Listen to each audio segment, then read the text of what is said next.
Noong unang panahon, may isang batang babae na nagngangalang Pina. Siya ay nag-iisang anak ni Aling Luming. Si Pina ay tamad at laging inuutusan ng kanyang ina. Isang araw, inutusan siya ni Aling Luming na hanapin ang sandok. "Hanapin mo ang sandok, Pina," sabi ng kanyang ina. "Ayoko." "Hanapin mo na lang," sagot ni Pina.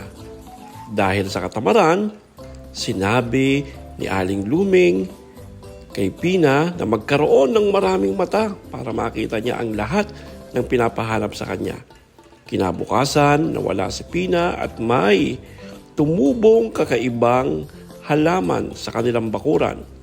Ang halaman ay may bunga na may maraming mata. Ito ay ang pinya. Ano ang aral ng kwentong ito?